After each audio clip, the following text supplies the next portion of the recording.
The easiest place to learn Street Fighter 6, either in modern or classic styles, is in Fighting Ground, which is a traditional Street Fighter experience.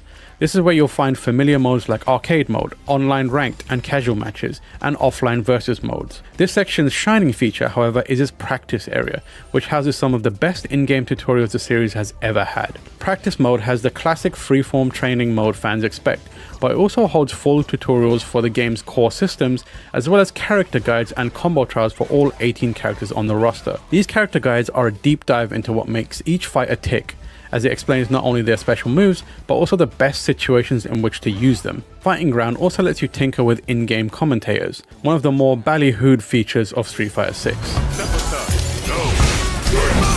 Oh no, whiffs the drive attack. While hearing Tasty Steve and WWE's Zelina Vega in an official Street Fighter game is super cool, the excitement those commentators generate during an actual tournament isn't ever captured here. Those experiences are fueled by genuine, off-the-cuff reactions to the action on the screen and in the arena, while those same voices sound like they're reading situations from a script here, which of course is exactly what they are doing. Throws to get around their defense. If you're looking for a less traditional Street Fighter experience than what's offered in Fighting Ground, it's time to take a world tour. This is a massive story mode with multiple chapters that unfolds across the entire world. The main hub is Metro City of Final Fight fame, and it's stuffed with things to do and references for long-time Capcom fighting fans to find. The rest of the mode is broken up into smaller locations based on stages from the core game. These are one-off locales you'll visit sparingly, so they're not as big as Metro City, but they all still have a charm to them. The story being told in World Tour doesn't live up to the standards set by fighting games like Tekken 7 and Mortal Kombat 11. However, everything happening around the story makes up for it in a big way. World Tour is essentially a Street Fighter RPG, where the fighting mechanics serve as the battle system, and it is very silly fun. Walking through the streets of Metro City, I can challenge virtually anyone I want to a fight. Be they a food truck attendant, an old lady going to the store, or a young troublemaker getting up to no good. With every victory, my avatar gains experience and levels up both their core stats and the fighting styles I'm using at the time. This challenge anyone mechanic is also technically impressive, as it really does let players challenge anyone. The game seamlessly goes from challenging a passerby into a fight and then returning to the free roam without loading. The stage is whatever we were standing in front of at that moment. There is a noticeable dip in frame rate when fighting in World Tour, and the visual quality of the stages and random fighters is nowhere near as good looking as Ryu fighting Ken on a carefully crafted stage. But I didn't focus on them much, as I was too busy enjoying the silliness of fighting every Metro City denizen that passed me by, or using money to buy a hat that somehow improves my kicking power. Leveling up fighting styles is the other major customization option and growth path. Your avatar's moveset is in your hands, and as you progress through the story of World Tour, you meet the 18 masters of the world, aka the playable roster of Street Fighter characters. After earning their respect through mission completion or even a one-on-one fight, your avatar will be enrolled as a student and given access to that character's moveset. You'll pick a core moveset for normals, but then you can pick and choose which special moves you want your character to use. At one point, my avatar used DJ's Rolling Sobat, Blanca's Blanca Ball, Chun-Li's Spinning Bird Kick, and Ken's Shoryuken. That versatility and ability to create your own fighter down to the moveset is something new for the franchise, and a core part of what makes World Tour fun. Using a fight stick to control the avatar in this mode is rough. The camera controls do not translate to a controller with only one stick, so getting around the city can be cumbersome. The game does offer a solution, though it's not an elegant one. You can activate your fight stick as player 1, and your controller as player 2, and then switch between the two depending on if you're moving around Metro City or fighting someone. While this does mean extra space is needed for two controllers at once, I appreciate the convenience of easily switching every time I want to use it. Your avatar also takes center stage in the Battle Hub, which is the final section of Street Fighter 6's experience. This is basically a middle ground between World Tour and Fighting Ground, where players bring their avatars into a massive dome lined with arcade cabinets. You can sit down at a cabinet and wait for a challenger while training, or you can join a queue of players already seated, the digital equivalent of putting a quarter down on a machine. Street Fighter 6 netcode sings no matter who I'm fighting or, incredibly, which server I'm logged into. I made sure to log into the North America, South America and Asia servers during my review time, and nearly every match I played in all three felt like my opponent was sitting in the room next to me. That's not to say it's perfect, as personal internet connections are also a major factor in performance, but the advent of rollback netcode has been a major boon to the entire fighting game genre, and Street Fighter 6 is the latest beneficiary. I had a couple of matches in the North America region that did have some netcode issues, but my online play experience as a whole has been overwhelmingly positive. Fighting games in the modern age live on through their extra content, and Street Fighter 6 is no exception. Capcom has not only confirmed the first 4 characters coming via downloadable content, but much like Street Fighter 5, the game will feature its own economy complete with multiple currencies. Drive tickets are earned in-game, and fighter coins can be earned in-game or purchased separately. As well as this, there's a Battle Pass, which will offer avatar gear, emotes, and other perks in both a free and premium track. Given how strong the base game is, having more content and being able to play the game in different ways is an exciting prospect. I can't get enough of Street Fighter 6. It's been my last thought when I go to bed and my first thought when I wake up in the morning. It has a beautifully constructed fighting system, but also offers modes that take the game very seriously and, in other cases, not seriously at all. There are some small issues with performance in World Tour, but none of those are enough to derail the overall package. With the releases of new Tekken and Mortal Kombat games, it very much feels like we're in a new golden era for the fighting game genre. Thankfully, Street Fighter 6 steps into the arena looking good and fighting fit.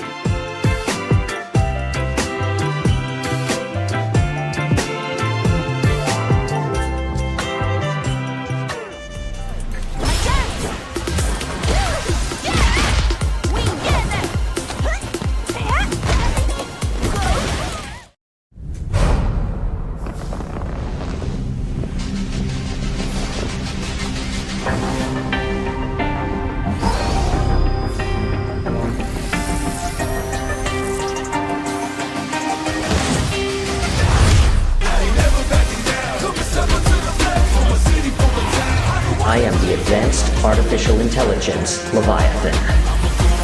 Welcome to Bikitoa Island.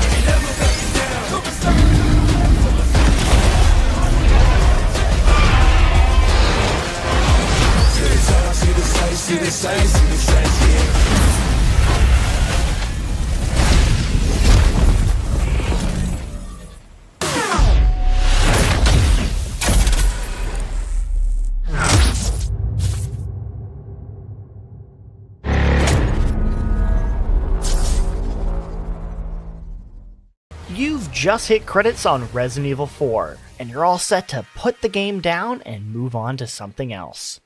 But wait, there's a small itch you feel. New Game Plus is right there. I bet hardcore would be a ton of fun. Plus, there's plenty of guns to upgrade, and Leon would look really cute in those cat ears. Meow. Follow this feeling. Hello, stranger, and welcome to No HUD, the show all about finding new and interesting ways to play your favorite video games.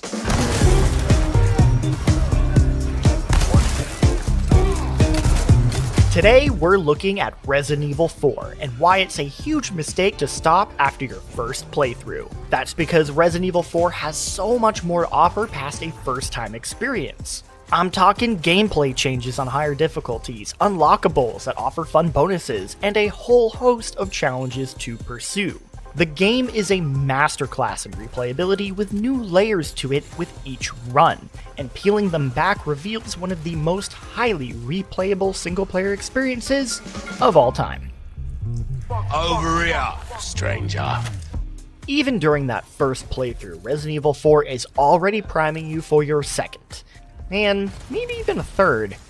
It accomplishes this by not giving you everything in a single playthrough, and in doing so, lays down the seeds for you to pick it up again. You likely unlocked a bunch of challenges, something you might not really have paid attention to, but hey, these seem doable and the rewards are really cool looking. And of course, in classic Resident Evil fashion, the game gives you a grade and a runtime at the end, and a B rank. Yeah, I guess that's pretty good, but I mean, look, you could shave down a few hours. You know a game is something special when you're already planning that next playthrough while still working on the first. What challenges should I go for? What weapons should I use? What charms should I accessorize with? And most importantly, what costume should I wear? Cat ears? Not yet. You gotta be kidding me. Now you can always start with a fresh save, but I think it is best to jump right into New Game Plus on a higher difficulty. Resident Evil games have a history of creative higher difficulties that are more than just enemies equal harder, and the same is true for Resident Evil 4. On hardcore, enemy variety and placement is mixed up, keeping you on your toes. Puzzles are made more complex, and if you bump things up even further to professional, only perfect parries work, and there's no autosaves. The leap from standard to hardcore alone is substantial. So much so that I wouldn't recommend it as a first-time experience. It can be rather painful if you aren't prepared. And yet it sings on New Game Plus, where you get to bring in a fully decked out briefcase. But don't get cocky, you cool jacket, swoopy hair hunky you. Sure, you might suplex your way into a New Game Plus on hardcore with a fully locked and loaded arsenal, letting you blast through Ganados like the badass cool guy you are. But as the game goes on, the difficulty ramps up and it still proves to be quite the challenge. This all makes your second playthrough feel just as fresh as the first. Now you're truly starting to flex those combat muscles you've been building up all this time. Well now, time to cause some mayhem! It's not just about the difficulty though. Resident Evil 4 hits you with dozens of challenges that can be attempted and completed during any playthrough. This is where things start to get really interesting, because some of these force you to shake up your playstyle. Most of the game's big set pieces offer a unique alternate challenge. Some are straightforward but difficult, like taking 0 damage during the minecart sequence. Others are a real son of a bitch, like defeating Verdugo without bathing them in liquid nitrogen. There's also more long-term challenges like Minimalist, which asks you to complete the game using only a pistol and a knife. That sounds tough, but the game actually sets you up thanks to another challenge, destroying all 16 Clockwork Castellans. This rewards you with an indestructible knife, an invaluable tool to help complete Minimalist. And that's when you notice that all of these challenges and rewards start to really loop into one another. It's not just about doing one, it's about how completing one gives you a reward that then makes the other one even easier to complete. And that's not the only reward you can unlock. There are a host of bonus goodies that give real incentive to do these challenges. Like how about pairing that sweet pinstripe suit with the Chicago Sweeper? Got an A rank on hardcore? Congratulations! Ashley has a suit of armor, so you don't need to worry about her anymore. She's fine. The game has now rewarded you for all your hard work by devolving into some good old-fashioned video game nonsense. I mean, for God's sakes, they let you buy the Infinite Rocket Launcher on New Game Plus. Surely the game has shown you all it has to offer at this point. Or has it? Resident Evil 4 is the kind of game that makes you want to try speedrunning. And what I mean by that is the game is encouraging you to try to beat it as fast as possible, to master its mechanics, to become a true Resident Evil 4 connoisseur. And it helps that the game is built to be exploited in some really, really cool ways. The most striking example that has made the rounds is the ability to skip the game's infamous opening village by shooting the church bell tower. But it doesn't stop there, as this game is filled with little details like this.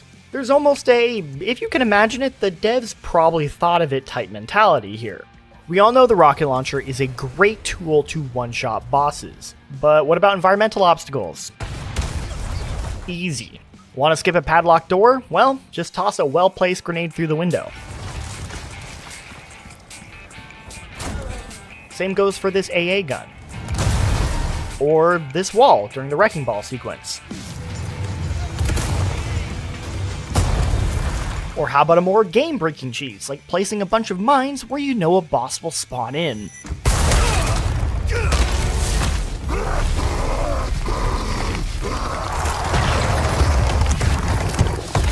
These are all really silly, and a ton of fun to do, but they also serve a greater purpose as an important tool for the game's ultimate challenge, obtaining S+ rank on Professional. This monstrosity requires you to play Professional on a brand new game, meaning no carrying over any weapons or upgrades. You need to complete it in under 5.5 hours and can only save 15 times. Which, is less than 1 save per chapter. Accomplishing this run is no small task, requiring you to employ every trick in the book to pull it off. In a way, playing the game multiple times on New Game Plus, learning the encounters, and mastering the combat has prepared you with the knowledge to succeed. Plus, completing those other challenges helps as well, because you get to bring in any bonus rewards you unlocked, such as Ashley's invincible armor, the unbreakable knife, and the Chicago sweeper, which gets infinite ammo as its exclusive upgrade. Meaning you can make things a little easier on yourself. It's still really hard though, but it's all worth it. When Hunnigan finally bestows you with that coveted S+, you're rewarded with a sense of pride that few other challenges in gaming can bring. But even more importantly, you're finally given those sweet, sweet cat ears. What did the cat ears do again? Oh, they give you infinite ammo. Whether intentional or not, Resident Evil 4 is an incredible example of how replaying a game can be just as, if not more rewarding than the first playthrough. The game incorporates player advantage into its gameplay loop, letting you bring your tools and knowledge with you. It's designed to be poked at and broken, embracing alternate strategies. It all feels incredibly considered, and can truly be appreciated and recognized with multiple playthroughs. Resident Evil 4 is already an incredibly rewarding game on one playthrough alone, but it's all the more impressive how it continues to subvert players with each loop. It's also just incredibly cathartic to one-shot this with a rocket launcher to the face, or this or these. Hey everyone, thanks for watching this first episode of No HUD. We air new episodes every Wednesday, so if you enjoyed this, we hope to see you next week. But that's not all you have to look forward to. GameSpot is actually launching a whole host of new shows, such as How It Saved, where Dave Klein dives into gaming history and the game's mascots and people that saved their series from obscurity. The first episode is all about how the original Resident Evil 4 brought much needed change to an, at the time, declining franchise. To celebrate all these great new shows, we're actually doing a gosh dang giveaway. Be sure to check out the pinned comment below for info on how you can win one of many prizes, including Resident Evil 4 Remake, Jedi Survivor, or even a PlayStation 5. Available to US residents only, terms and conditions apply. Alright, marry, kill. Leon, Louise, Ada. Okay, yeah, well, Ada, for sure. I mean, you know, I'll marry Leon. Yeah. I'll kill Louis. Yeah. I don't feel good about it. No, I don't either, but I mean, I think that's the right choice. Yeah.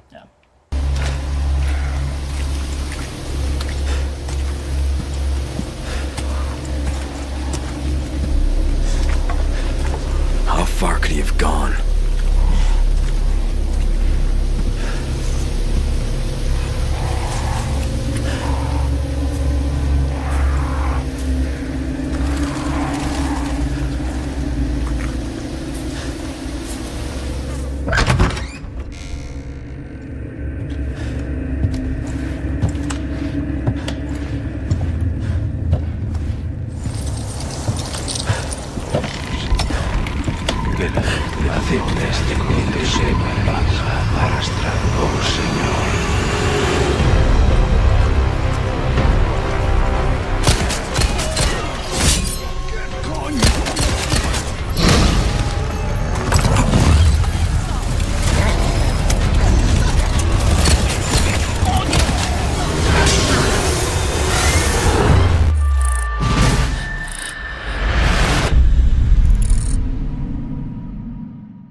We got the chance to visit Capcom and get hands-on with the first few hours of Exo Primal, the upcoming multiplayer action game that pits two teams against each other as they compete to kill lots and lots of dinosaurs. So enjoy this gameplay, and remember, Exo Primal comes out on July 14th for PC, PlayStation, and Xbox, including Day 1 Game Pass. Summoning raptors.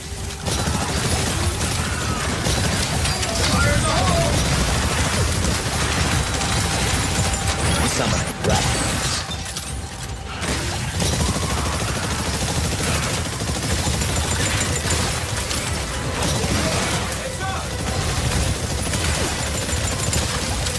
Thank you.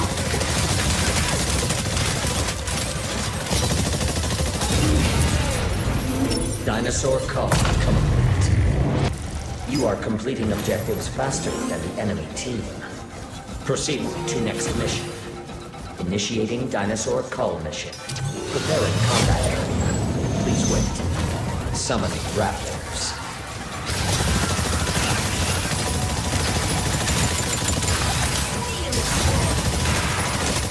Summoning pteranodons.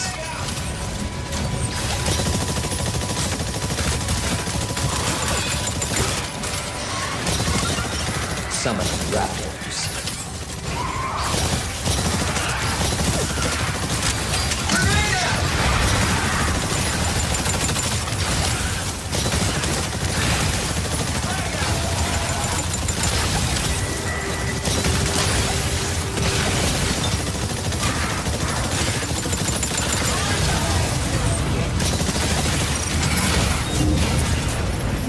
Dinosaur cull complete. You are completing objectives faster than the enemy team. Follow the Watcher. Proceed to next mission. Initiating dinosaur cull mission. Preparing combat area. Please wait.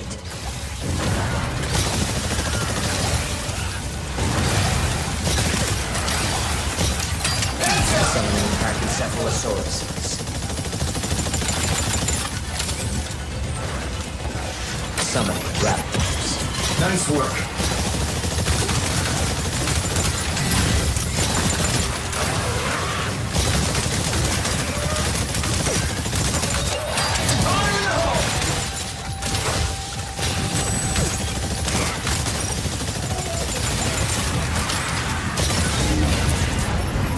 Dinosaur cull complete. You are completing objectives slower than the enemy team. Initiating area defense mission. Preparing combat area.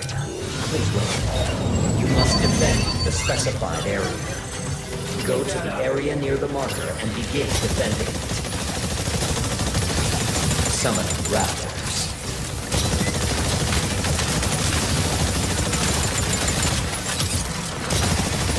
Summoning Sinornithosauruses. Area defense progress, 25%. Summoning Dilophosaurus.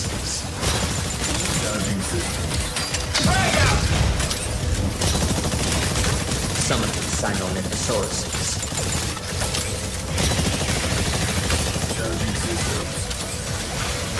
Summoning raptors. Area defense progress, 50%. Summoning Sinornithosauruses.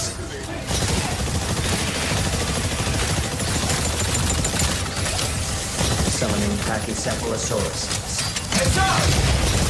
Area defense progress, 75%. Summoning Sinornithosauruses. Summoning raptors.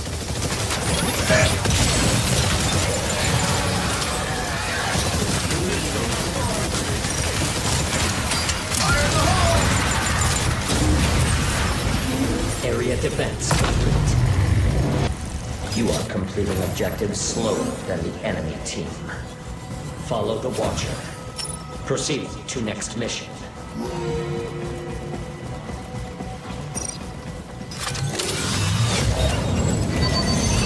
Summoning raptors.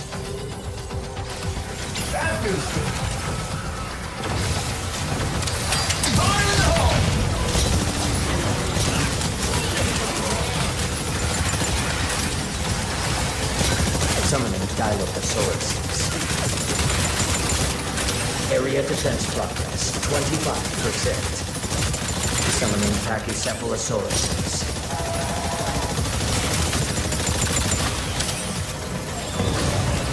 Summoning raptors.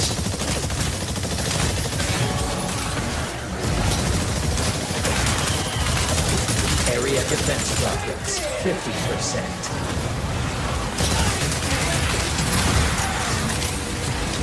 Summoning Pachycephalosauruses.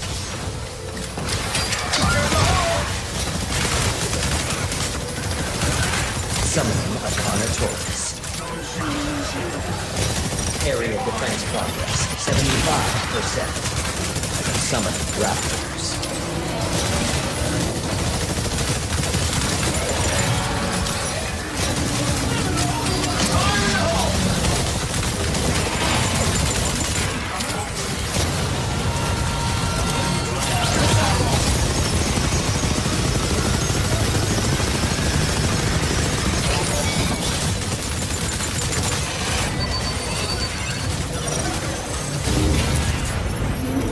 Area defense complete. Nice work. You are completing objectives faster than the enemy You're team. not going anywhere. Bouncing back.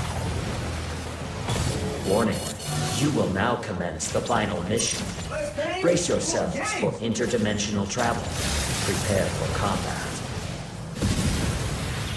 Warning. The enemy team has entered this dimension. You are at great risk of being attacked. Stay alert at all times. The final mission is uplink control. Approach the uplink and secure it, then initiate data transfer. Maintain your proximity to an enemy-controlled uplink to disable that uplink and claim it for your team.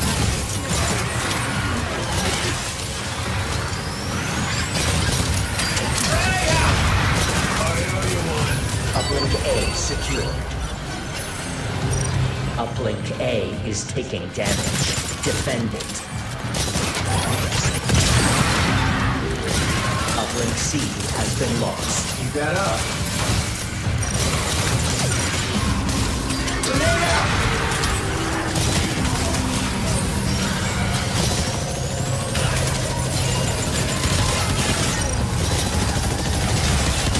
Uplink B secured.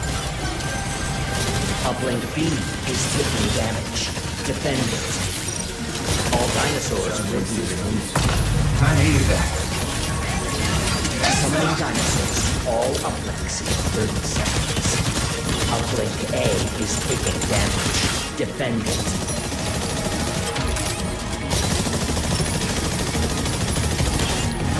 Keep that up. Dinosaurs will be summoned shortly. Data transfer 25% complete. Uplink A shut down. Dinosaurs summoned to all uplinks. I have awarded the enemy team a dominant. They may invade with a hostile dinosaur. Damage critical. Keep that up. Uplink B is taking damage. Defend it. Uplink A secured. Uplink A is taking damage. Defend it. Uplink C shut down.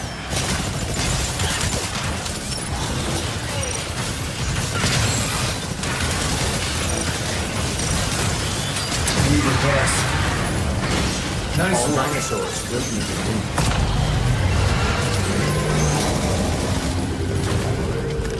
Data transfer 50% complete. Warning. The enemy team has activated the Dominator. Enemy-controlled dinosaur incoming. Prioritize its destruction. Uplink C has been lost. Uplink B is taking damage. Defend it. Uplink B shut down. The Dominator has been generated for your team. Use the Dominator to commandeer a dinosaur and attack the enemies.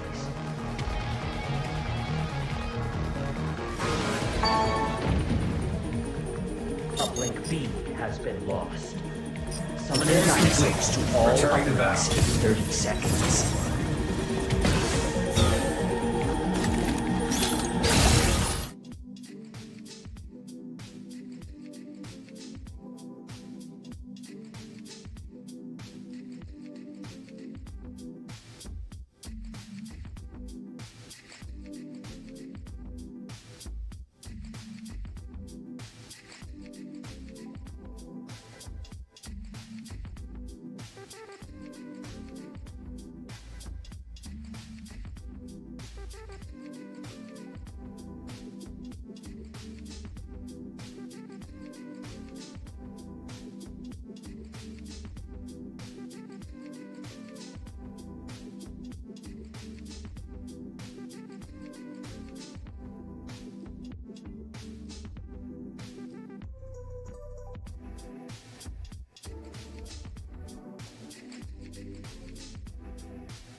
Hey everyone, welcome to the Capcom Showcase pre-show. I'm Andy, this is Joe from the Capcom USA community team. Before we get to the main show, which I'm really excited about. Hopefully you guys are too. We have a pre-show plan for you. Yeah, we got some pretty cool stuff. We're going to be doing an interview with one of our developers over at Capcom Japan. We're going to be talking to one of our voice talents who worked on Street Fighter 6. And to get things started, we're going to be highlighting a Capcom creator who's done some pretty cool Street Fighter 6 art in the past. So we're really excited about that. So let's go ahead and get that started.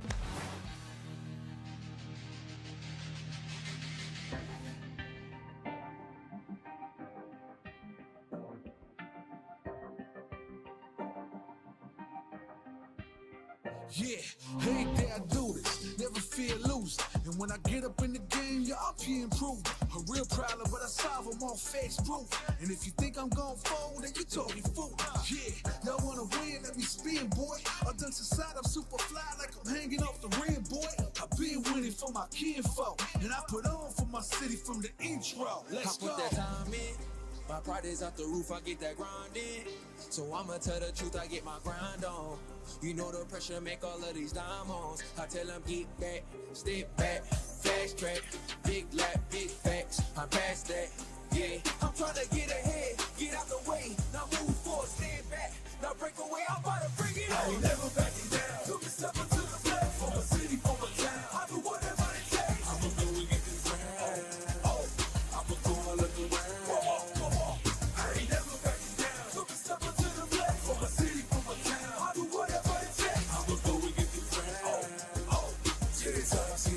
See the sights, yeah. Let's go. Hop out and I'm scheming, ride around and I'm dreaming. Once I get the feeling, nobody can stop me. Hit it, I'm on goal, fending all you foes. Once I'm on the road, I'm knocking out of the door. I got the range. If you wanna come and stand up to me, pull up on me now. If you wanna challenge, tell me, rookie, run up on me now. I'm on the road to the top and I'm not looking back. I'm on the road to the top and I'm not looking back. I ain't never backing down. Took a step up to the flag for my city, for my town. I do whatever it takes. I'ma go and get this round. Oh, I'ma go all up around. I ain't never backing down. Took a step up to the flag for my city, for my town. I do whatever it takes. I'ma go and get this round. Oh, to the top, see the sights, see the sights, see the sights, yeah.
Clev is so talented. Clev, if you're watching, thank you so much for doing that time lapse for us. Yeah, it's just really cool how the art really tells a story, right? You've got Kimberly, but then all the legacy characters from Street Fighter. It's just so cool to see. And if you really like that artwork, We are going to post that on our social media channels, so please take a look at that after the show. And now we have an interview with the voice of Luke from Street Fighter 6, Alex Lee. Alex, how are you? I'm good, man. I'm happy to be here. Before we get into talking about Luke, how did you get into voice acting? I think it was one summer day. I was eating a bowl of noodles, and I thought to myself, voice acting is cool. Maybe I'll try that. That's it. That's it, just the noodles. That's it. That's where it went. Yeah. Did the noodles also get you to the role of Luke? Yeah. I showed up to the studio and I went, and they said, "That's the guy." But no, seriously, how did you get the role of Luke, and how did you approach that whole performance? When we got the character slides and everything, I read through his description, his likes, his hobbies, and I was like, this guy is kind of like me. Pretty much that role was just me trying to put myself out there and kind of relaxing a little bit. It was actually one of the first roles where I got to play somebody that was just like me. Luke's had a pretty interesting journey. He started at kind of the tail end of Street Fighter V and now is at the forefront of Street Fighter 6. How did you approach the two performances differently? For 5, they wanted something younger. So Luke had a bit more of an aggressive attitude. He was a lot more arrogant. He was a lot more cocky. And he was just kind of like this random punk that showed up and was like, who wants to fight me? So for 6, we definitely kind of like mellowed down. He's got a job now. Wow, amazing. I guess after getting beaten up all those times, he's like, I'm gonna lay back a little bit and figure out how to train myself and actually hone my fighting style. I think it's been a really interesting journey to see not only how his characters have evolved, but also the reception of that change as well. This is the first Street Fighter game that was recorded in English first, right? And you were one of the first characters to record your lines. What was the experience like, and how did that change things up for you? For me, this was like a brand new way to do this, because in 5 is a dub, so we have to match the timing of the Japanese voice line, we have to match the cadence, the tone, and the animation. So there's a lot going on. There's a lot that you have to constantly be juggling.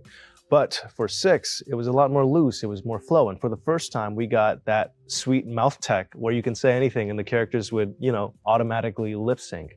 So that was really, really cool. And I just had a lot more time, a lot more freedom to deliver lines how I wanted to do it. And also, again, because we were creating this character in the US, I got to put a lot of my ideas in there as well. So that was a much, much different process than 5. So speaking of you putting yourself into Luke and everything, I see online, we all see online, yes, your advocacy for Luke, the memes, everything, how much you love him. Where does that come from, and what's that whole experience like? I never thought this day would come where I would get to be in a Street Fighter game. For me, it's more about how this is a once-in-a-lifetime opportunity, and I just got to make the best of it. So, with my full heart, I just was like, I'm gonna have fun with this character. Actually, some of my posts have even reached a wider global audience. Yes, they have. I visited the Capcom Japan office and I met up with Nakayama-san and the whole team over there. And I walked into the studio and they were like, we've all seen your Twitter. And I'm like, no! What happened? No! And they're like, no, it's good. We like it. And they thanked me for, promoting the character and just having fun with him. And they wanted to use that energy and put it into how they wrote and how they made the character. And I was really honored by that. People are playing Street Fighter 6 now. Any favorite lines that you want to?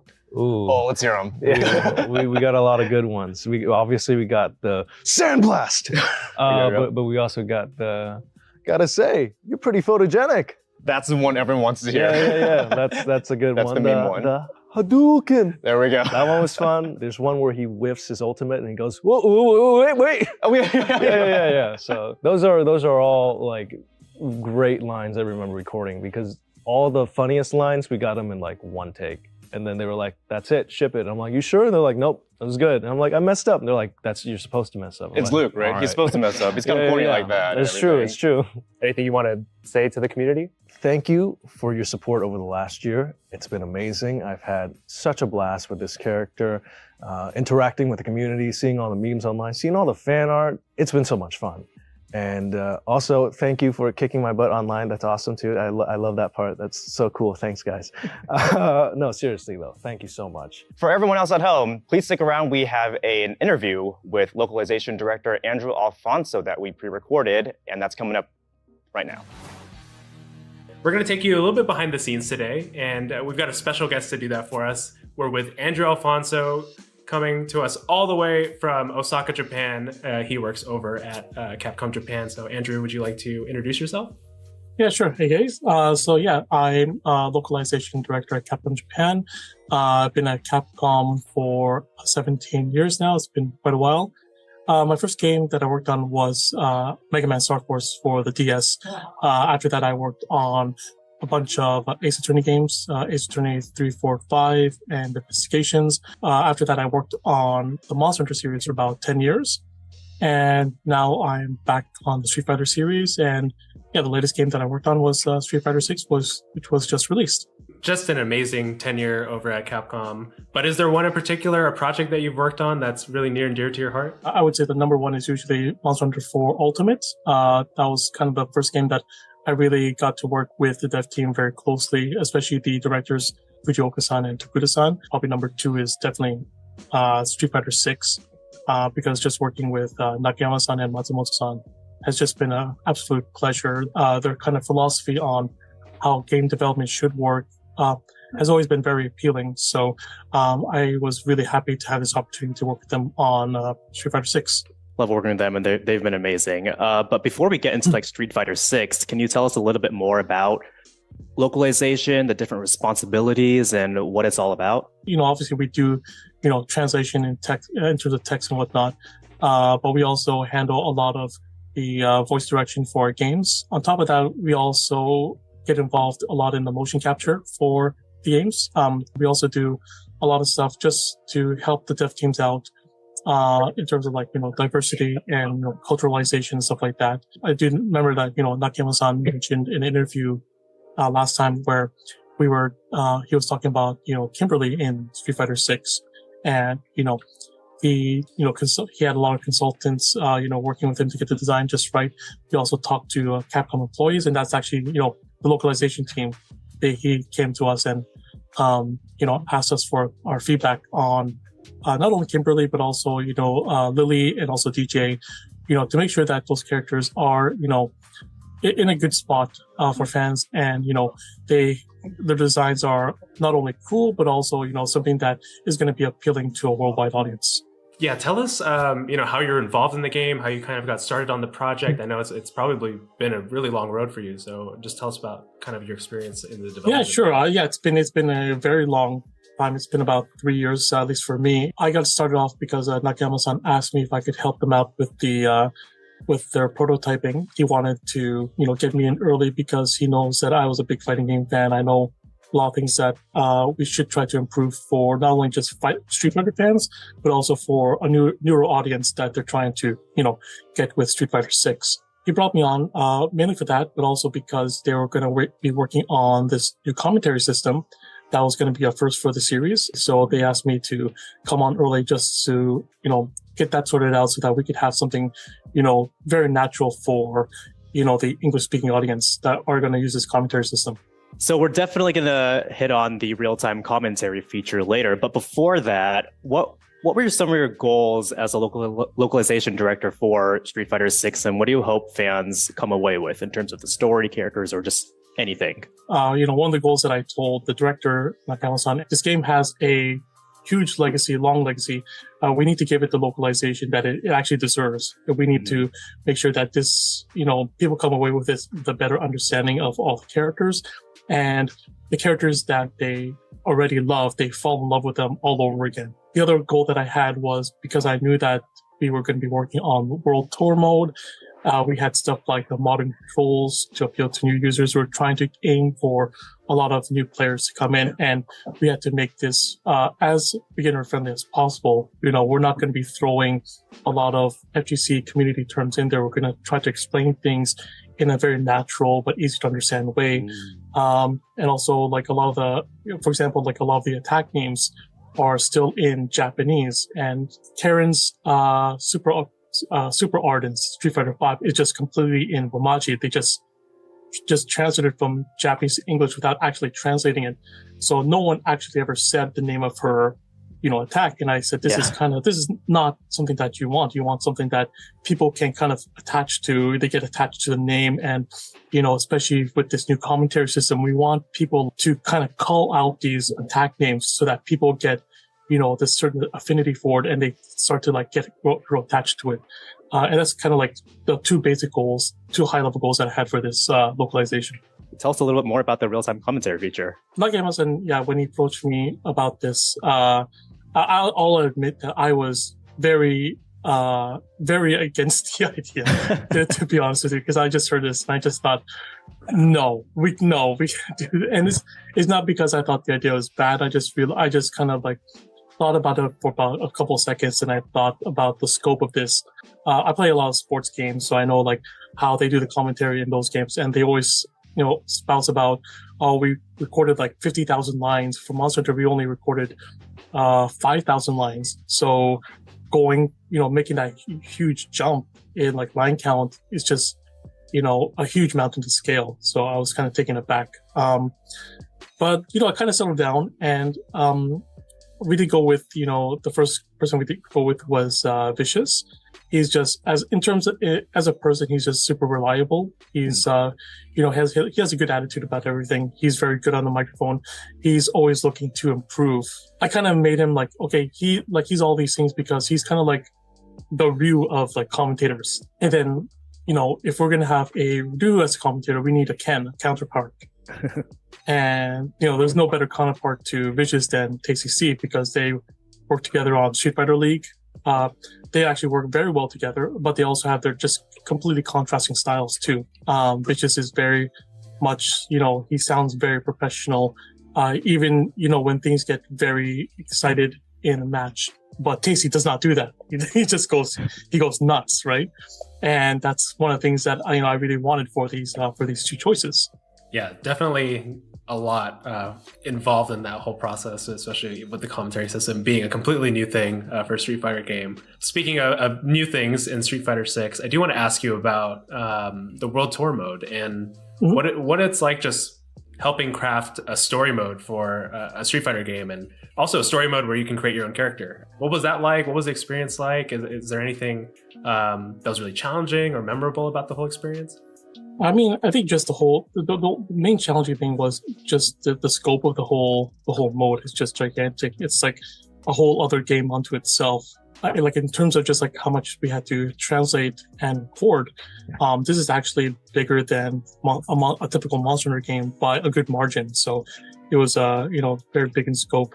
One of the things that was really a pleasure to hear was that the main scenario writer was actually the creator of the Breath of Fire series. He's also worked on Dragon's Dogma as well.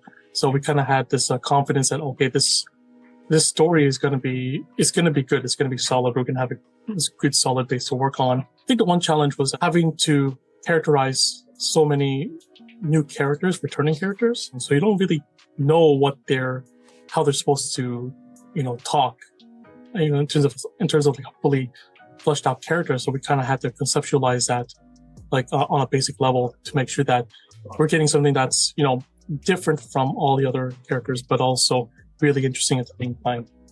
It's always incredible just hearing like all the behind the scenes stuff about World Tour. And we've talked a lot about this, but like some of my favorite things that you guys did was the way like Ryu texts you. Yeah. Amazing, hilarious, but also just like the tiny things, how like Li Fen says like Jie to like Chun Li just to keep that culture in there. It's fantastic. So thank you so much for like having so much of a detail-oriented approach to World Tour. Yeah, thanks so much for joining us. This was awesome just to be able to hear about all this behind-the-scenes stuff in developing the game.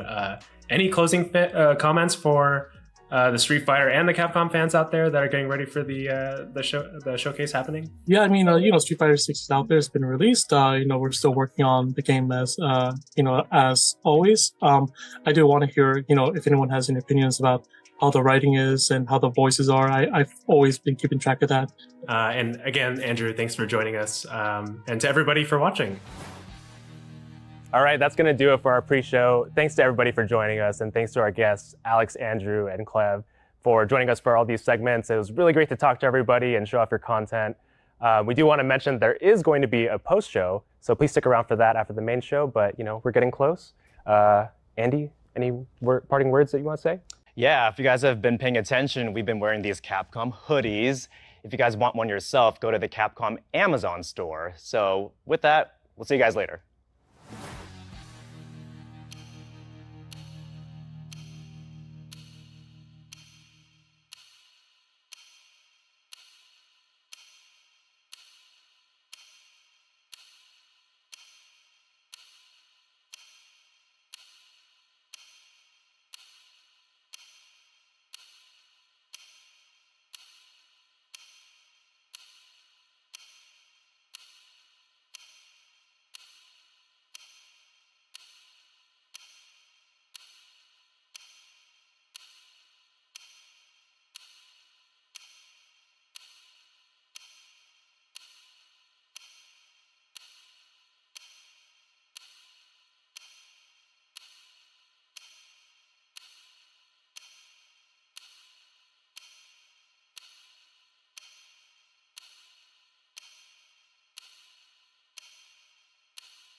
Like I told you, I'm gonna get you home safe.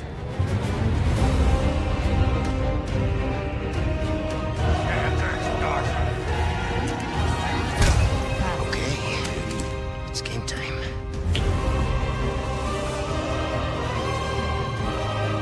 I'm ready to die, Rookie.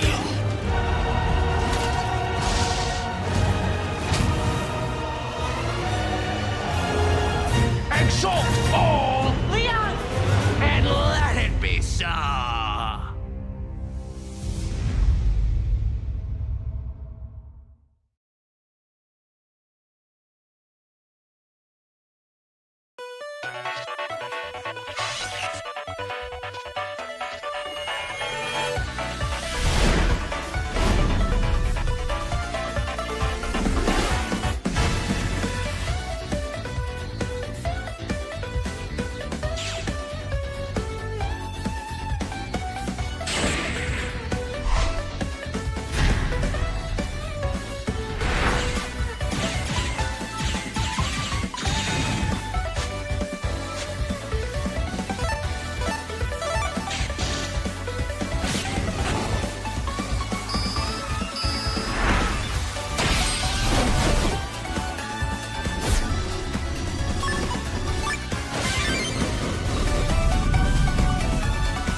Mega Man Battle Network Legacy Collection.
Hello, everyone.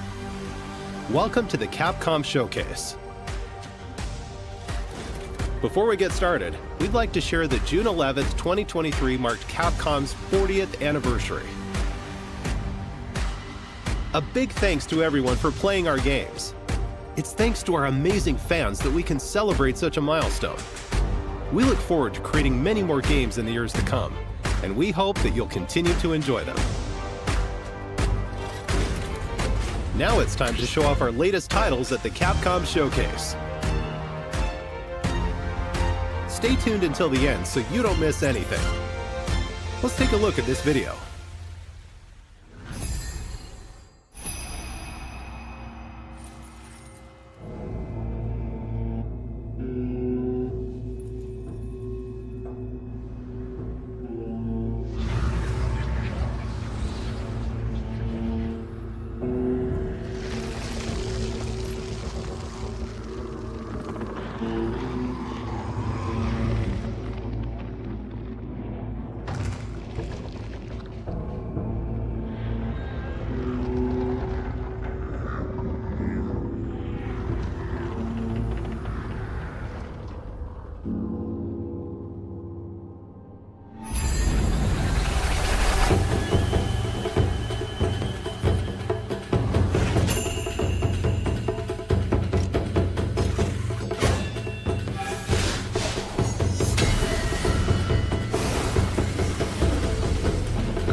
Traditional Japanese aesthetics come to life through the power of RE Engine.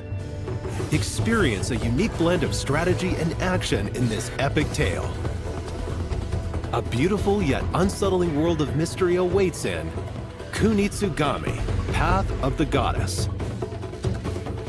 Coming to Xbox Series X, Xbox Series S, Windows, PlayStation 5, and Steam.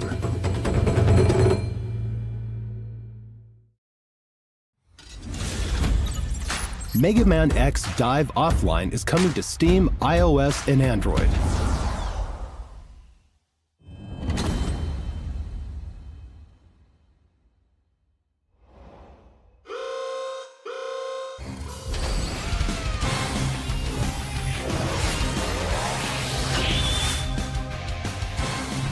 The Deep Log, which holds collected memories of the Mega Man X series, is under attack.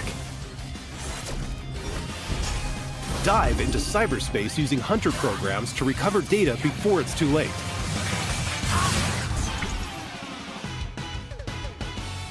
Play as Mega Man X and other characters from the Mega Man franchise, including characters that haven't been playable before.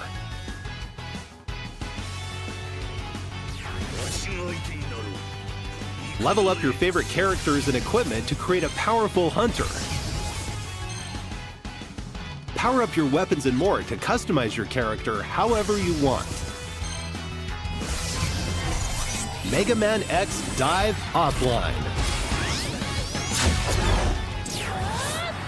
Control and develop over 100 different characters. Play as a variety of characters, including new heroes created for Mega Man X Dive. Complete stages and use element medals to recover memory pieces. Then analyze recovered memories to unlock characters.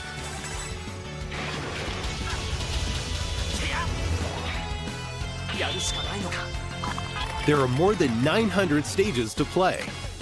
Challenging mechanics and enemies await on classic and new stages. You're bound to clash with familiar bosses from the past. Build the ultimate hunter and save the Deep Log from total destruction.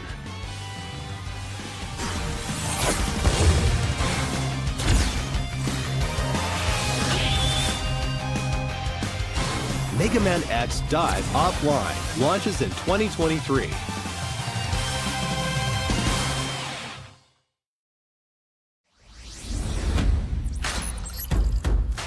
Now, here's the Capcom Spotlight Corner.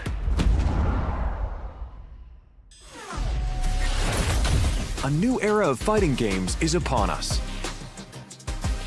Street Fighter VI launched on June 2nd. It's already received an enthusiastic welcome from fighting game fans around the world. Street Fighter VI includes World Tour, an expansive single-player story mode. Fighting Ground, the core fighting game experience made even more accessible. And Battle Hub, a social space where players from around the world can compete and hang out. These are the game's 3 main modes. In addition, we're planning to release new fighters and content so you can enjoy the game for a long time to come. Street Fighter VI is out now for PlayStation 5, PlayStation 4, Xbox Series X, Xbox Series S, and Steam. Don't miss it.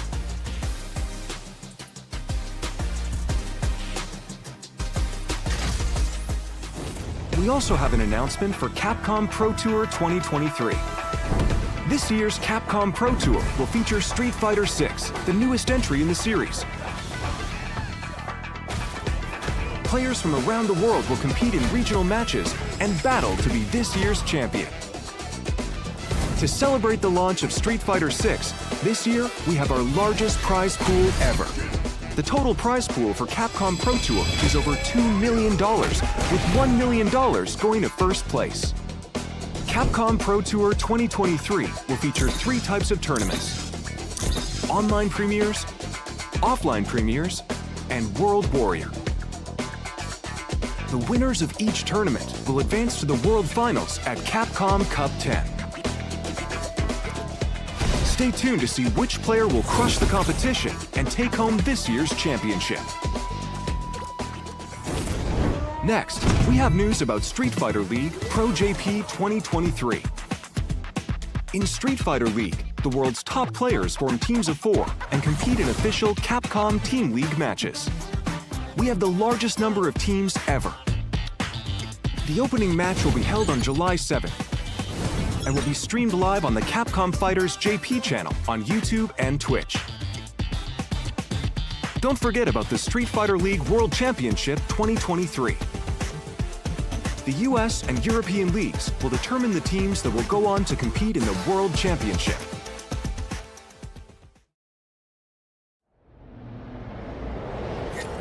Get up close and personal with Resident Evil 4 on PlayStation 5.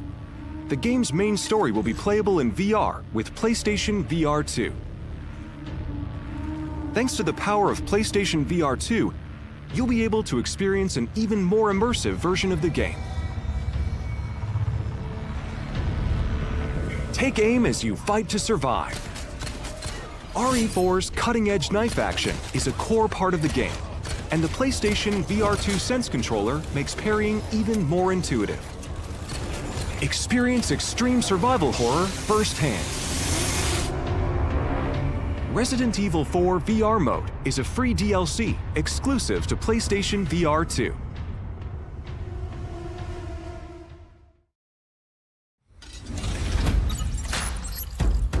Now on to the next game in today's lineup.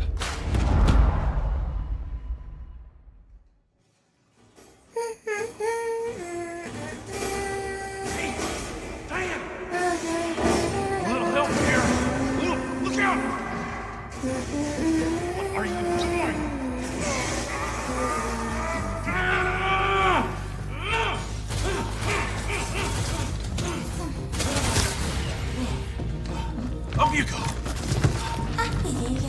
Sorry, kid. We still got a ways to go.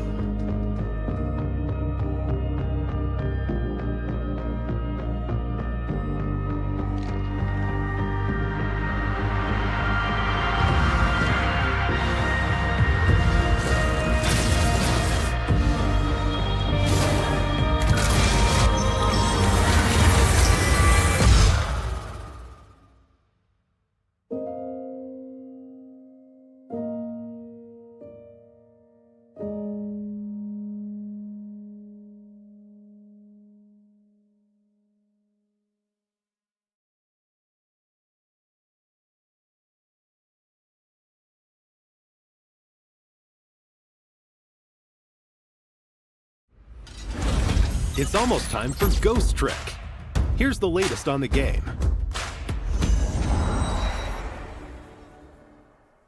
Hello everyone, I'm Shu Takumi, the original creator of Ghost Trick. It's almost time for the game's release, and I can't wait for you to play it. But first, let's get started with this.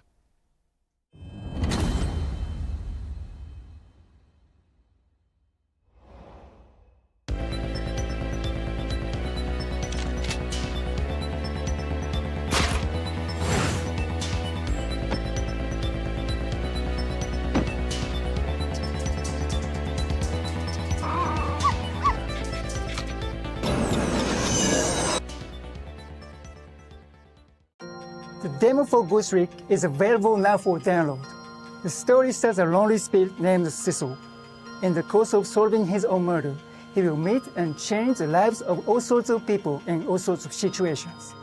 Things may seem unrelated at first, but each person plays a vital role in Cecil's story. And together, their stories will lead him to one ultimate truth. So think of the demo as a doorway, inviting you into a great big mystery. It's been 13 years since we made the original game. And just like Cecil, I met many new people, and there were many miracles that occurred during its development. I have no doubt these experiences are what shaped Ghost Trick into the unforgettable game it is. To the team that lovingly ported this game, and all the fans who have shown so much love towards it, I'm so grateful to all of you. I'm thrilled that through this rebirth, Ghost Trick will be available to so many more people around the world. Now, to wait for its release. And one more thing. I practiced very hard for 2 weeks for this appearance. So, should we meet someday, it would make me very happy if it could speak in Japanese.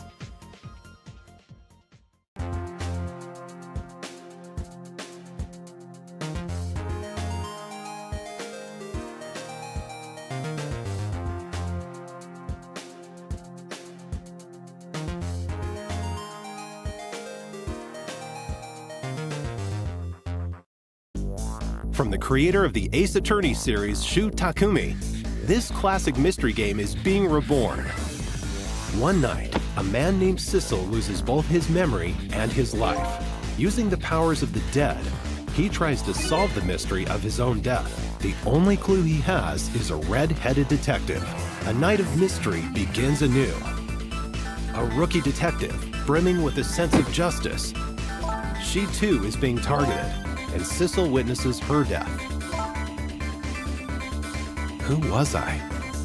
Why was I killed? Who killed me? And what does it mean that I was given these powers of the dead? Use the powers of the dead to possess and trick items. The controls are easy. Connect Sissel's glowing blue soul to the core of objects to possess them. Possess the tire. Possess the bowl. Possess the star ornament. You can then trick the objects you possess. Trick the guitar to play it. What will happen when you trick the cart? Trick the door to open it. Possessing and tricking objects will let you access new areas. Sissel can go back 4 minutes before someone's death.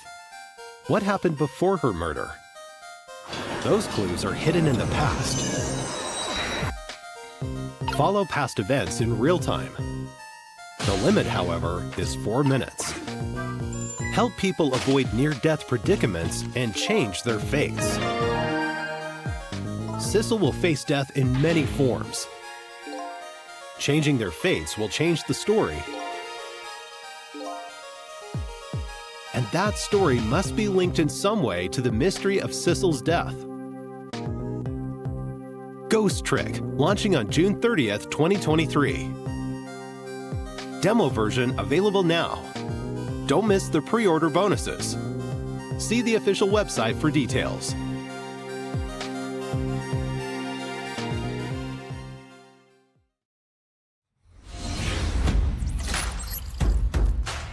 Now on to the next game in today's lineup.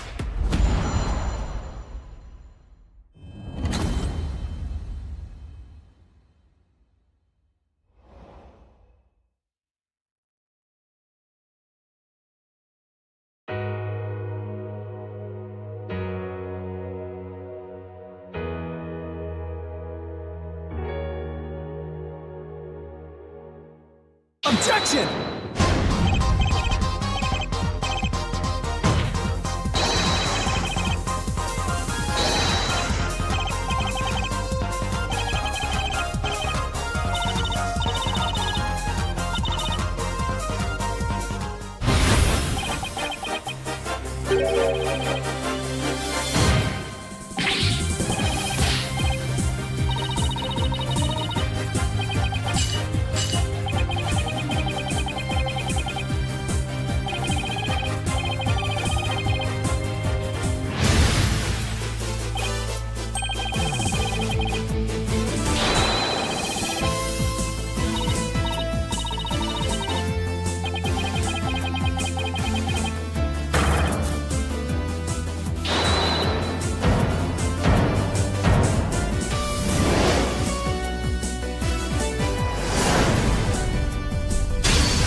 In Ace Attorney, players serve as lawyers for the falsely accused. Battle for justice in the courtroom and uncover the truth.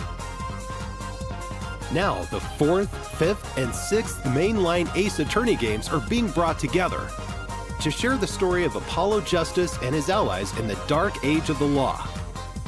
On Nintendo Switch, PlayStation 4, Xbox One, Windows, and Steam.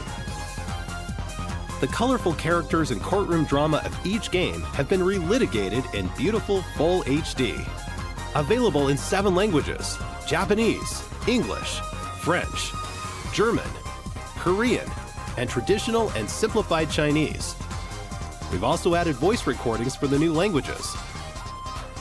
We're sure there's no objection to everything included in this collection. Apollo Justice Ace Attorney Trilogy is currently in development for release in early 2024. Please look forward to more information about this collection in the future.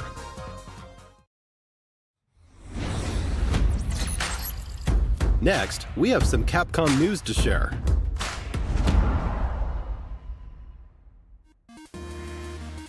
This month marks Capcom's 40th anniversary. As part of the celebration, we've opened a digital theme park called Capcom Town. Take a stroll through the museum to view original artwork and other materials from various titles on display. You can even play a few of Capcom's beloved classics for free. Head on over to the castle to cast your vote in the Capcom elections. Participants will receive a special reward, so don't miss out. We can't wait for everyone to enjoy these attractions, along with the many other fun experiences we've prepared at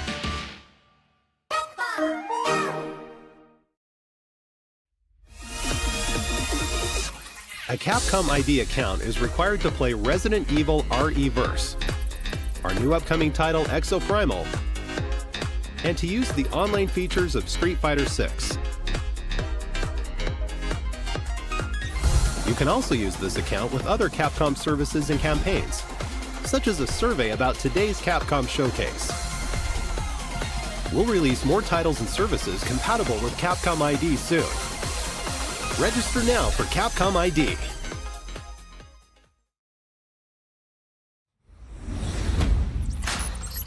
Now for the latest on Exoprimal ahead of next month's launch. Hello everyone, I'm Takudo Hideoka, the director of Exoprimal. I'm excited to share the latest Exoprimal news with you all. But first, let's check out this video.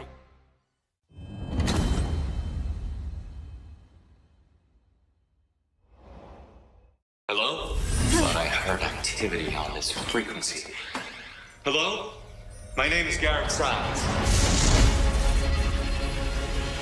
Basically, the IB's godfather. He was responsible for the entire Exosuit project. You know, Anchor Division, I assume? Exosuits were developed right here. I need exosuits. It's our only shot. We need access to the past. All my R&D is just waiting to be picked up back in 2040. Intact and hot off the presses. The access codes to override Leviathan. You can shut it down. The whole thing.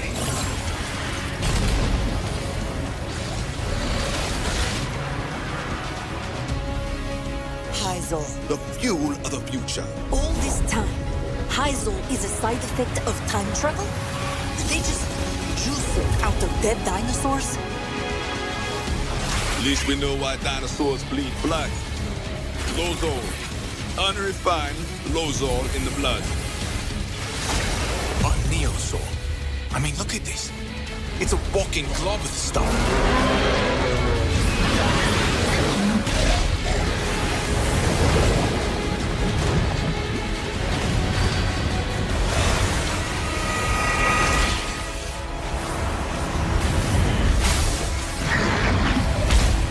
I promise you this.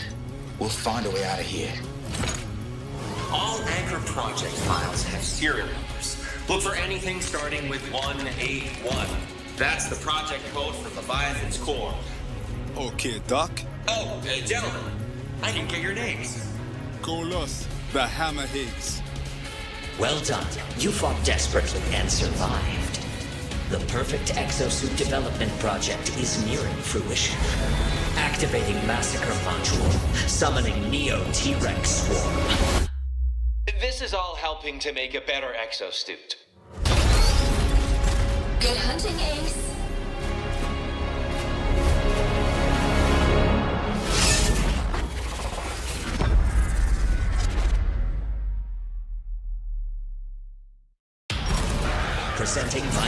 exciting combat project, the Savage Gauntlet.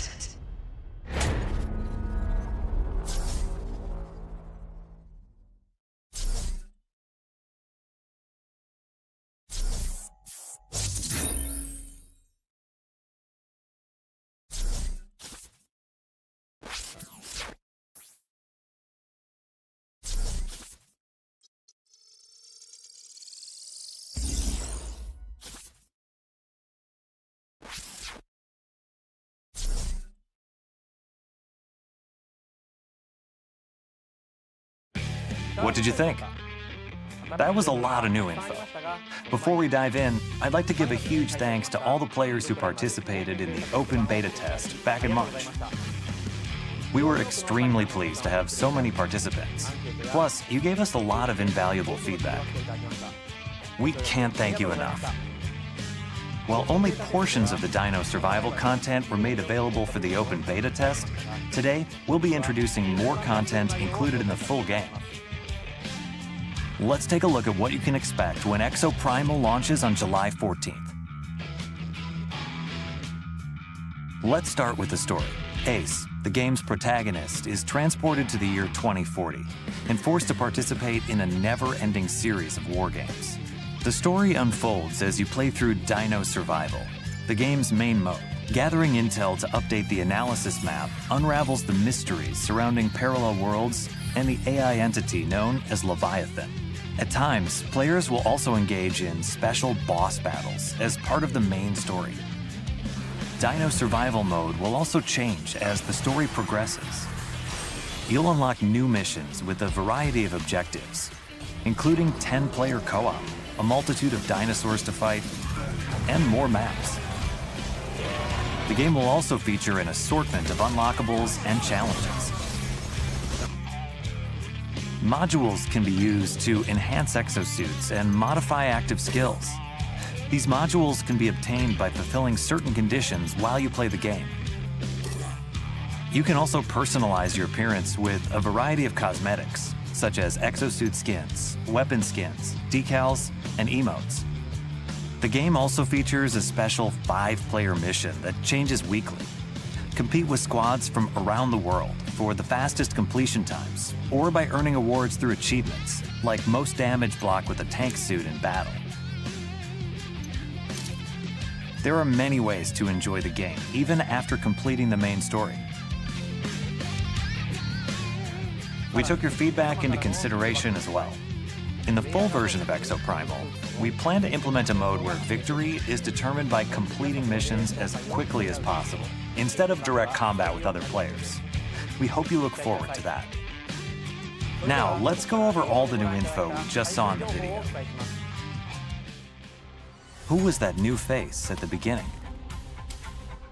Meet Dr. Signs, the developer of the exosuits, and the head of Anchor Division, IBS's elite research group based on Bikitoa Island. The Stratovator, a space elevator that extends from the Anchor Division research facility into orbit, will also be a playable map. Incredible battles will unfold while exofighters and dinosaurs clash atop this massive space elevator. Players will even encounter dangerous mutations of dinosaurs, known as neosaurs, the most deadly among them being the Neo T-Rex. You'll need to work together with your team to stand a chance at taking them down. Oh no, is that a swarm of Neo T-Rexes? What are Leviathan's true intentions? Wait, what's the deal with this new exosuit? While it may look similar to Deadeye, this exosuit is a variant called Deadeye Alpha Burst Fighter. Unlike the default Deadeye, this variant comes equipped with a weapon that can burst fire or be used as a shotgun, allowing exofighters to change their style of play. Exosuit variants, including Deadeye Alpha, will be added in a title update following the full version's release. At the end of the video, we revealed Savage Gauntlet, a mode that lets you take on special 5-player missions that change weekly. In this mode, players can enjoy a change of pace from Dino Survival by competing against exofighters from all over the world for the fastest completion time. More info about exosuit variants and Savage Gauntlet will be revealed at the Xbox Games Showcase Extended. Be sure to tune in. And last but not least, we're excited to announce that we'll be holding a second open beta test. This time, we're including additional story-related missions, 10-player co-op missions, and other adjustments based on everyone's feedback. Check out the official website for dates and times. We hope you're all excited to try out this new content. Players will also receive a new reward for participating. Don't miss out. We'll continue to make adjustments to Exoprimal, leading up to the game's launch on July 14th. Thank you again for all the feedback. We look forward to seeing you in the second open beta test. That's all we have for you today. See you in the War Games. It's going to be a ton of fun.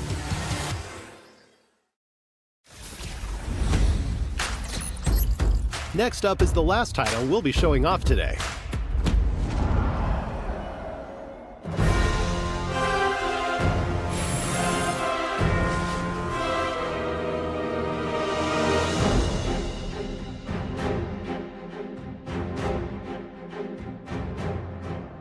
Hi everyone, my name is Hideaki Itsuno, and I'm the director of Dragon's Dogma 2.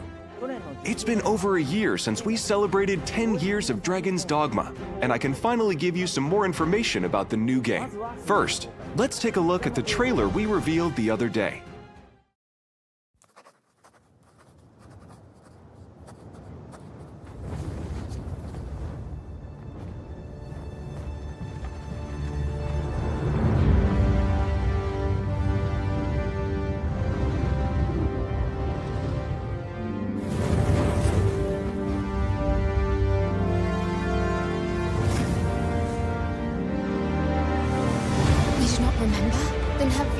That you protected me from the dragon's flames. You need only believe in your own destiny, Arisen. Of course, that begs the question. If he's a mere mummer, then where might our true Arisen? Empress Nadinia's life is in your hands, Sir Arisen. Praise be, for only the Sovereign's guidance can lead us true. Long live the Sovereign evermore!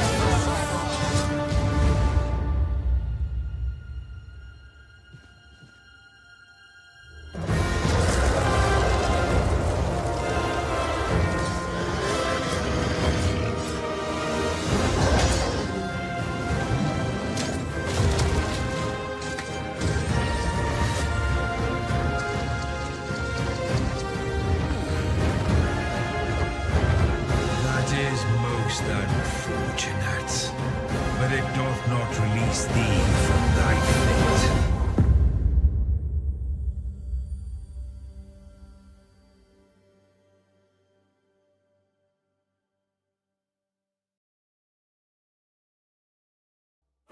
What did you think? The action RPG game Dragon's Dogma was released in 2012. Now, a decade later, I'm proud to share a look at the highly anticipated sequel, Dragon's Dogma 2. Today I want to talk about two characteristics that Dragon's Dogma 2 will inherit from its predecessor. First, Dragon's Dogma 2 will be a single-player game, but with pawns at your side, it will feel like co-op. And second, gameplay will feature action role-playing mechanics set in an open-world environment.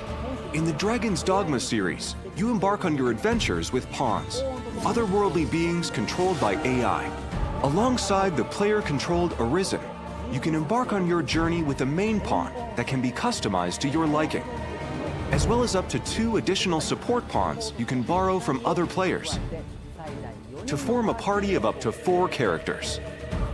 Pawns are controlled by the AI and are now capable of even more precise decisions than in the previous title, helping you in the midst of battle. They can also help guide you to new locations, or give you a high five following a successful battle. It really feels like playing in a party with other players. Dragon's Dogma 2 is built with the RE engine, resulting in a dense world woven with high graphical fidelity. you'll enjoy a world roughly 4 times the size of the original Dragon's Dogma, with more to experience than ever before. The characters and monsters that populate the world are given life thanks to the power of AI, and players will feel like they've been reborn in this vibrant fantasy world. You can look forward to a variety of vocations to choose from. Your vocation will shape your Arisen's role throughout the adventure. Will you take on enemies with swords? Magic? It's all up to you. We'll have much more to share in the future, but for now, I want to go over a few sections from the trailer that show what we've improved for Dragon's Dogma 2. This game is designed to enable players to take on situations in their own way. In addition to AI, advanced technology like immersive physics brings pawns, monsters, and NPCs to life. What would happen if you destroyed that bridge, or if you pulled that monster's leg? What other exciting possibilities can you think of? Meet 2 characters pivotal to the story that also appear in the game's key art. Ulrika, a bow wielder with a deep connection to the Arisen, and Nadinia, a high priestess of the Beast Ring, which appear in the series for the first time. What destiny awaits? How will they affect your fate? The intricate relationships and situations you will encounter in the game are sure to keep you on your toes. During your adventure, you will come across familiar monsters from the previous game, as well as new monsters such as Medusa. You can look forward to new player vocations and many new experiences unique to Dragon's Dogma 2. Please stay tuned for more information. Thank you so much for tuning in.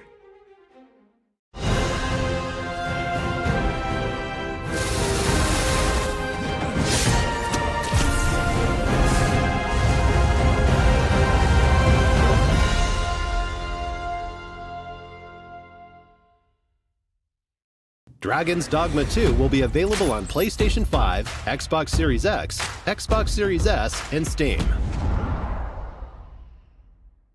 And now, a quick look at the Capcom 40th Anniversary Sale. Kicking things off, we have well-known titles, such as Dragon's Dogma and the Ace Attorney series. Don't miss this opportunity to pick up a few of Capcom's most influential hits at some great prices. To celebrate, we're also offering a limited-time bundle of some of Capcom's major titles on Steam. That wraps up today's Capcom Showcase. Thank you for watching. We're always working on new games and updates, and we hope you're as excited as we are for Capcom's 40th anniversary. Thanks for watching. See you next time.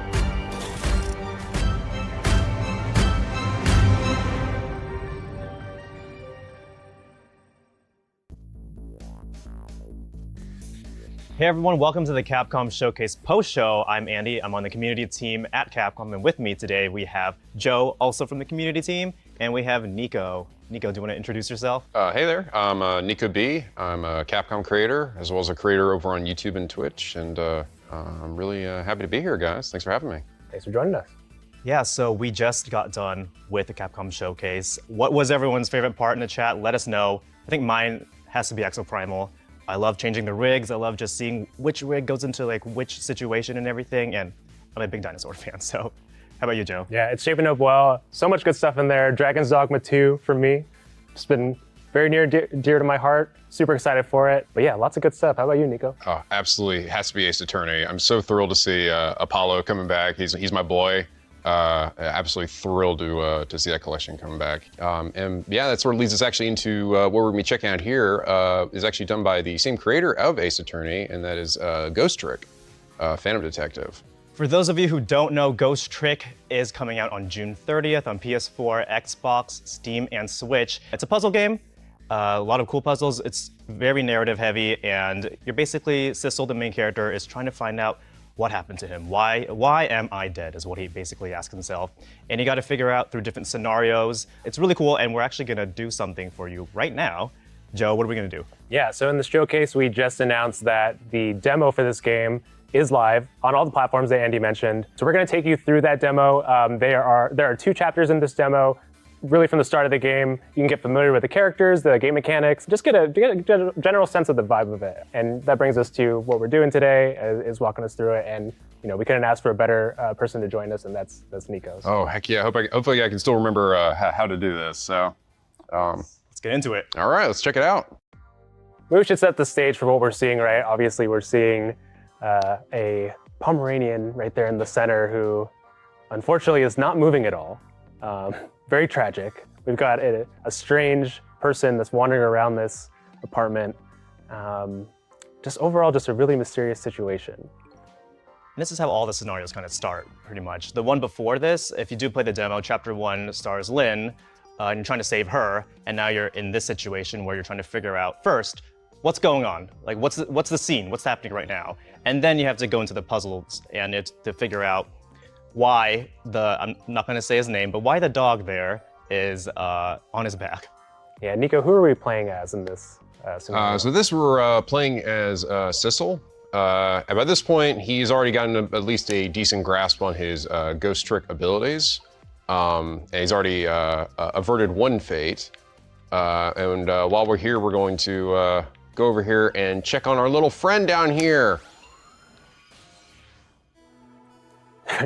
Right now, our friend is just a blue flame or blue blob, I guess. He's not quite sure what their form is supposed to be. Yeah. And every ghost that shows up in this game, when you first meet them, they always come out in this form. They essentially have to be reminded about who they are. Mm-hmm. They are dead, so yes, you have to figure it out. I would too. Let's hope we never find that out. Right. I mean, you're right. Actually, no, I don't want to find that out. So you're talking to who you think is a dog. Who you believe to be the dog there. To be fair, this character, no joke, was always my personal favorite when I played this game. Yeah, the energy of this little dude, this little guy. There he is. I gave him this, forgive me for this, but there's no time to lose! Miss Camilla! My Miss Camilla's in trouble! I think that's exactly how he would sound. Yeah, exactly. Actually, if he could talk, that's it right there. Yeah, he's so funny. Yes, this is Missile, the purebred, pure-blooded Pomeranian. You make sure that you know that every time. Right there. Yeah, right there. I'm a Pomeranian. I'm a Pomeranian. Every time we post him on like the socials, everyone's like, Missile! Yeah, everyone just screams Missile, yep. The cool thing about bringing this game back is I'm sure there's going to be a whole new generation of people naming their dogs Missile. Oh, hopefully. Yes. There's actually, I believe, also a Missile in Ace Attorney as well. So clearly the team is partial to the name. But yes, this little dog, he shows up quite a few times throughout the game, and he's just your best little buddy. Yeah, so we're gonna let this scenario play out, and this is basically how did Missile die, right? Essentially. 4 minutes ago, we're going back in time, so let's do it. So you're basically rewinding back to try and prevent what happened? Pretty much, yeah. You're trying to go back and see exactly what led to what happened, and then from there, try to undo the events and avert the negative fate. While working with the dog. While working with the dog, yes. Yeah, okay. The dog is surprisingly sharp in this game, so he does his best, all right? And he definitely loves his owner, Miss Camilla, all right? He's very passionate about keeping her safe at all times. With this version, there's like updated graphics, updated frame rate. Once Camilla is out there, and it looks so smooth. Pretty much. Yeah, it does. I can already tell the improved frame rate, and also the portraits look way sharper now. Yeah, it looks gorgeous. Yeah. It really feels like a fully realized version of that art style that they're trying to hit. It just looks so clean. The signature. Mm-hmm. I think the other thing about games by Shu Takumi and the team is, even though they're very text heavy, they feel like the dialogue just flows quickly, right? Yeah, and it has a lot of impact. Yeah. Like you can hear the voices for yourself. So what's going on right now? So we got this little girl. She's looking after her doggie. The doggie loves to bark at everything, and anyone who owns a Pomeranian will know this is very true. Our neighbor here with that big glass. She's got the big glass. And you're paying attention to everything that's going on, because it all kind of comes together. Yeah, I think the nice thing about the scenario too is as you're working through it multiple times, like there's dialogue that you can skip through, or it's just optional if you want that to pop back up for the extra hints. Yeah, exactly. The nice thing is you will be able to actually like talk with your party essentially, or Sissel will think things to himself, which will help give you a clue in the right direction. And when you watch these scenes, they're kind of almost, in a way, giving you a hint as to the next scenario, right? Exactly. Yeah. There we go. You see something like that, and you think, that seems interesting. You have an idea, like piece together what it is that the game is expecting you to do in each moment. It's just a game that you have to focus on every single thing that's happening narratively at first before you actually get into the puzzle element, which I guess is gonna happen after this. But like right now, we're like, oh God, there's a mouse. Yep. What's gonna happen with that? And then how Missile reacts to that, and then it moves over to the neighbor. You kind of just have to have everything in your mind all at once to just see what you're gonna do next. Dun dun dun. No! Blue assassin man. Missile, no! Oh my God, he looks stern. Don't really like it when these jobs outside the original scope crop up. Yeah, I mean, you can kind of feel like he's got this real, I don't know, like intense hitman. Yeah, I have to put it down as a separate charge. Accounting never likes that. But I guess it can't be helped. Sorry, kid. He's pointing a gun at the dog. Nothing personal. Who would do that? Who would do that to a little Pomeranian doggy? Come on. We don't like that. We don't like that. No, we gotta change things. Look at that, I'm dead. I'm dead. And yet the dog still looks so happy. he's still so full of energy. Watch his own death. I know. Like, welcome. He can't help but welcome. He can't help it. No, this will not stand. We will not let this blue man get away with it. And they're talking about Camilla's headphones, or sorry, Camilla's headphones. Camilla's headphones, yeah. And they just seem to be like the greatest headphones. Yeah, apparently that ever existed, right? Amazing noise canceling, so good. She didn't even hear the gunshot. I know, seriously. She's still reading her book too. So clearly, the first thing we got to do is try to figure out a way to get this headphones off her head. Yeah. All right, trick time. Yeah, so kind of the core gameplay mechanics, right? You can use the trick ability to manipulate different objects, right? That's right. So you can, when you get into the game here, if you enter the ghost mode, it actually pauses everything. But in regular form here, it essentially will continue to play like a movie. You also will occasionally get little tips from your pals here, or you'll hear what Sissel's thoughts are, to help sort of give you a clear idea of what your main objective is. And it's good because there definitely are some moments where things are like, we're early on, so a lot of what we're going to be doing here is pretty it's, I think, self-explanatory, but they definitely get moments later on where you're definitely going to need maybe a little bit of extra help to sort of get you to where you need to go. But you can mess around with the environment, usually just manipulate it in small ways, like pushing the door here. So you got an umbrella up here. Yeah, so we hate these headphones, right? We need to get rid of them. Yeah, so we got to figure out some way to get them down. But yeah, it's like, if we could just knock them right into that little fish tank, that would probably destroy them, I imagine, unless they're like waterproof headphones. Those do exist. That's true, those actually do exist. So we need to get the timing right on this then, right? Yeah, so you gotta wait for the right moment here. You can also look around the environment here too. So all this is going to be coming into play a little bit later. Yeah. But I think I did see a good moment when Camilla was grabbing her headphones, where she sort of seemingly kind of fumbled around a bit. So I think if I just maybe wait a bit. Yeah, there we go. Into the tank. Right into the tank. That was a frame perfect press. Yeah, frame perfect press. Oh man, just bought those headphones. Those headphones were $1,000. Oh my God. She's gonna blame Missile. That's right.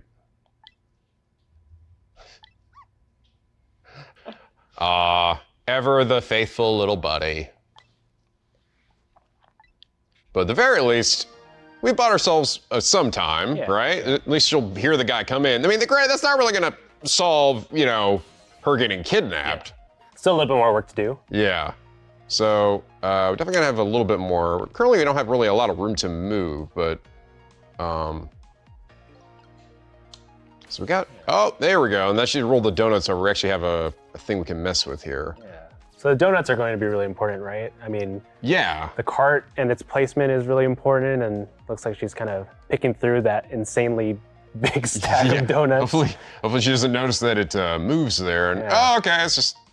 I guess there must be a slant in the room there. She just kind of rolls with it, but yeah. Missile moved it, right? Yeah, of course. I don't know if that happened to me. I'd be pretty freaked out. Yeah, I would be freaked out too. But then I'd be like, no, the dog did it. Yeah. It had to be the dog. But doing that actually allows us to reach other areas of the room, and we can, you know, discover things by interacting with them here. So like, we can do this. Which just further infuriates our neighbor. Oh, we did do something though. We knocked a little thing down. And again, you can sort of like continue to get like updates and hints and ideas from your group here. It's funny, Missile says, I'm truly embarrassed by my own behavior. Yeah.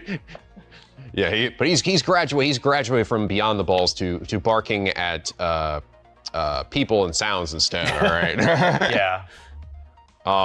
So here you can see too that like there are moments where you really do have to time things. It is just like the umbrella, so like we need to be able to like get up here, which allows us to get over to this section. Yeah. There's also, you can see there's a spot above it too.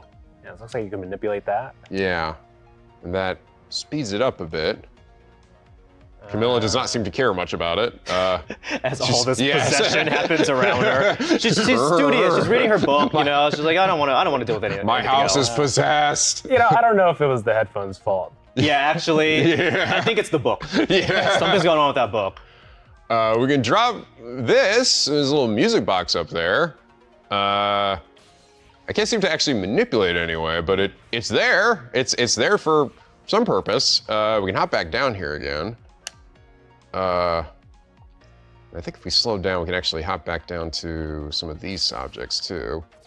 So we got a picture here. We can rock a bit. So sometimes you kind of just have to. It's a little bit of trial and error where you got to see like, what specifically can I do with this object? Sometimes you can't do things like the floor lamp. We can't seem to do anything with. You just have to figure out with every single thing. Like, let's go here. Yeah. What around it can I manipulate and see like how it is going to form the overall puzzle pretty much. Okay, so by doing that we flip the ball. Yeah. But as Missile told us, he doesn't care about. He doesn't care about the ball, unfortunately. Yeah. Yeah, I feel like if we could actually get the dog underneath the couch in some way, or do something to get the girl underneath the couch to actually like, then she would be sort of out of sight from the guy that breaks in there. So what else have we not messed around with? We got the donuts too. All right. Okay, went over to this side instead. Oh, it's a little, it's a little pink rat this time. There's a male rat that lives on the right, and then a little cute little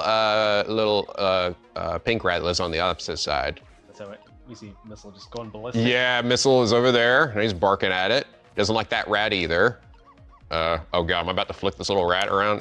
Oh God! It deserved it. It deserves it. Trying to steal that donut. Also, what is going on with this apartment where they got rats just? Oh, yeah, I know, right? And Camilla's like, hey. Yeah. I can afford the headphones, but this rat problem, man. Yeah, apparently not cleaning. Oh, but this did distract her. She did distract her, and then, just in the nick of time. It's our boy. It's our boy. Oh, he's here, huh? He just parks himself right there. Might as well make myself comfortable. Wow, they even have a bowl of donuts just for me. How dare he? How dare you? And just like that, a fate has been averted. She's still caught up in a ball and shaking with fear. Love your Missile voice. Oh, thank you, yes. Honed over many years. But yes, we did it. And with that, I mean, he lived. And unfortunately, she seems to be keeping Missile from, you know, barking and welcoming the murderous assassin into their apartment. Hope you did it. You helped Missile out. We did. We saved him. We saved our little buddy. That was actually the important part. Camilla wasn't, you know. True, it's true. You know. It was really more about the dog. Yeah. At least to me. Yeah. The game's over. We did it. We did it. We beat it. That's it. The entire demo was actually the entire game. This was it. All right, so this is kind of like where they just powwow at the end. Yeah. Essentially, sort of explain what his powers are,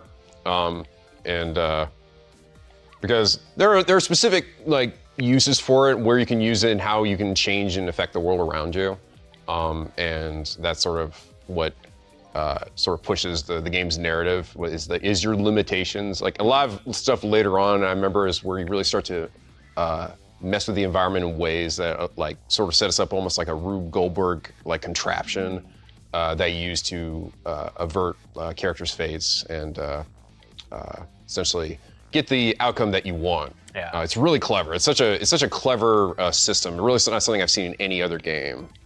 Yeah, I think like a lot of, you know, games by Shu Takumi, the way they kind of evolve those core mechanics over time, they get more and more complex, and you know, it gets more challenging too, right? There's just more ways to Absolutely. kind of figure it out. Yeah. And truly, and the thing that I really that always gets me about these games, and I love seeing them, you know, all these characters here now in like beautiful high definition, but it's just the character, the charm that every one of these characters like has in all these scenes. You know, that everyone has like something about them that makes them stand out and makes them unique. Yeah. So that's something I've just always loved about his and his team's games. Yeah.